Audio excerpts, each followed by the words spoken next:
যেতিয়াই মই বিশেষভাৱে সক্ষম শিশুসকলক উদ্দেশ্য কৰি কোনো ভিডিঅ' বনাওঁ বা কোনো পষ্ট শ্বেয়াৰ কৰোঁ, তেতিয়া প্ৰায় মই এটা প্ৰশ্নৰ সন্মুখীন হওঁ যে সেইসকল ল'ৰা ছোৱালীৰ বাবে চৰকাৰীভাৱে একো সা সুবিধা নাই নেকি।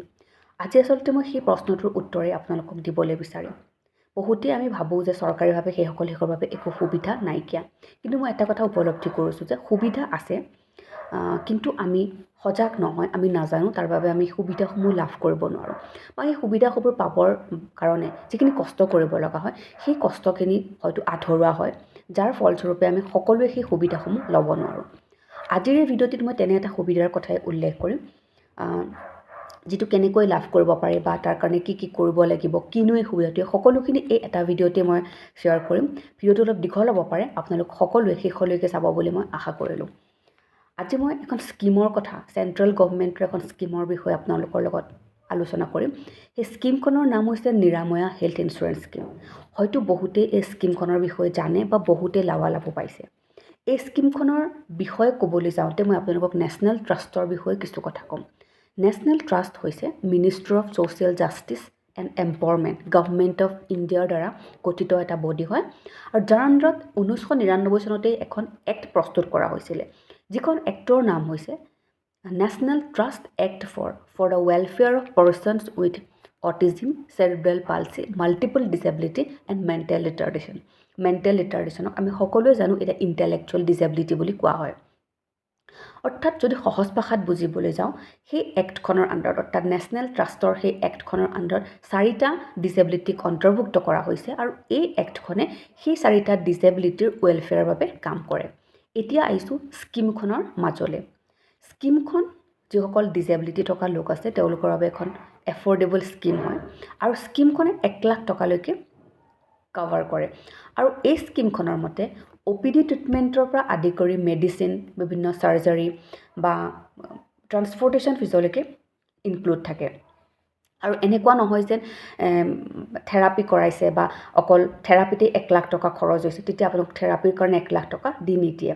আপোনালোকে স্ক্ৰীণত নিশ্চয় দেখিছে যে প্ৰতিটোৰে ভাগ ভাগ কৰা থাকে, অৰ্থাৎ থেৰাপিৰ নামত ইমানখিনি, ট্ৰান্সপৰ্টেশ্যনৰ নামত ইমানখিনি খৰচ হ'ব, আৰু সেইমতেহে আপোনালোকে পইচাটো পাব, আৰু টোটেল 1 লাখ টকা।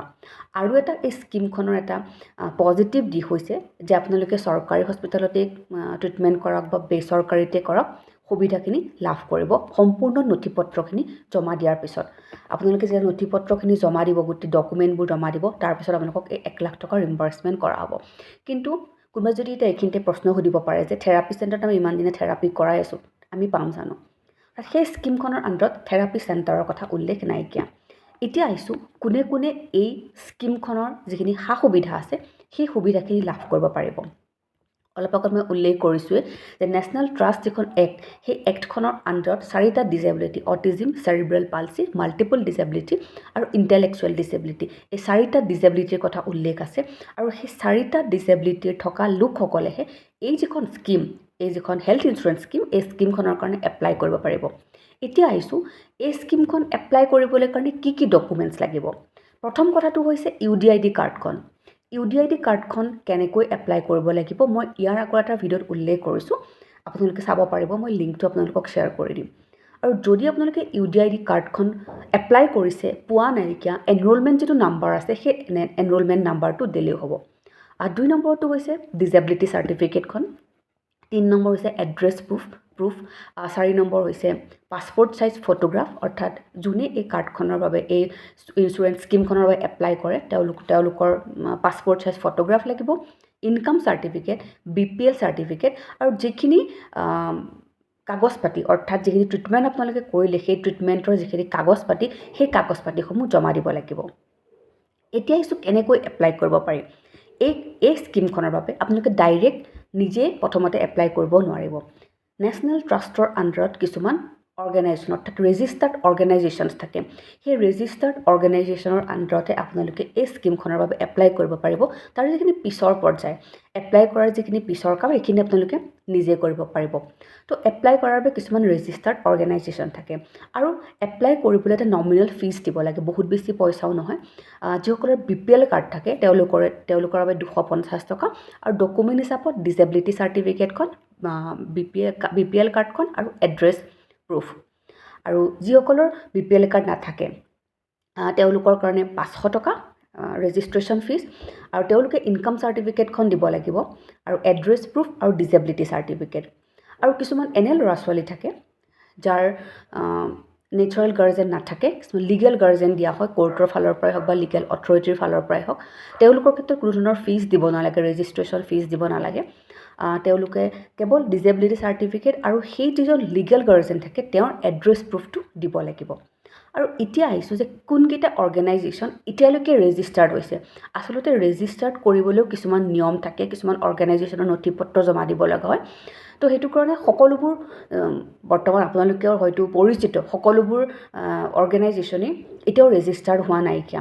মই পোৱা নেশ্যনেল ট্ৰাষ্টৰ যিখিনি তাৰ পৰা অধ্যয়ন কৰি পাইছোঁ, মাত্ৰ 4টা নে 5টা মই অৰ্গেনাইজেশ্যনৰ নাম পাইছোঁ। সেইটো হৈছে, প্ৰথমটো হৈছে প্ৰেৰণা প্ৰতিবন্ধী শিশু বিকাশ কেন্দ্ৰ, যিটো যোৰহাটত আছে, আপোনালোক সকলোৱে জানে। Deshabandhu club Cachar, Mrinaljyoti rehabilitation centre Dibrugarh, আৰু কুমুদালয়া শিৱসাগৰ। তো এই 4টা অৰ্গেনাইজেশ্যনে এই যিখন নিৰাময়া হেল্থ ইঞ্চুৰেঞ্চ স্কিম, এই স্কিমখন এপ্লাই কৰাৰ ক্ষেত্ৰত কাম কৰি আছে, যিটো মই ৱেবছাইটত পাইছোঁ। তো আপোনালোকে এইটোও কৰিব পাৰে যে যিহেতুকে এতিয়ালৈকে যদি আপোনালোক, মই উদাহৰণ দিছোঁ যে গুৱাহাটীৰ মানুহ, কোনোবা গুৱাহাটীৰ অভিভাৱক আছে, তেওঁলোকে এই কাৰ্ডখনৰ বিষয়ে, এই ইঞ্চুৰেঞ্চ স্কিমখনৰ বিষয়ে এপ্লাই কৰিব বিচাৰিছে, তেওঁলোকেও এই যিকেইটা অৰ্গেনাইজেশ্যন আছে এই অৰ্গেনাইজেশ্যনকেইটাত খবৰ কৰিব পাৰে। আৰু যেতিয়ালৈকে গুৱাহাটী বেছড কিবা অৰ্গেনাইজেশ্যন থাকে, বা যিকেইটা গুৱাহাটীয়ে হওক বা নগাঁৱেই হওক, তেজপুৰেই হওক, বাকী যিবোৰ জিলাৰ অৰ্গেনাইজেশ্যনছবোৰ যদি যেতিয়া আপডেট কৰে, তেতিয়া মই আপোনালোকক ডেফিনেটলি শ্বেয়াৰ কৰিম। কিন্তু এতিয়ালৈকে এইকেইটাই ৰেজিষ্টাৰ্ড অৰ্গেনাইজেশ্যন যিয়ে এই যিখন ইঞ্চুৰেঞ্চ কাৰ্ড, ইঞ্চুৰেঞ্চ স্কিমখনৰ কাম কৰি আছে। তো আপোনালোকেও এই স্কিমখন কেনেকৈ এপ্লাই কৰিব পাৰি, যদি গুৱাহাটীৰ মানুহ বা তেজপুৰৰ মানুহ বা নগাঁৱৰ মানুহ, আপোনালোকেও এইকেইটা অৰ্গেনাইজেশ্যন এবাৰ খবৰ কৰি চাব পাৰে। ডেফিনেটলি তেওঁলোকে অলপ ডিটেইলছত গম পাব, আপোনালোকক জনাব পাৰিব।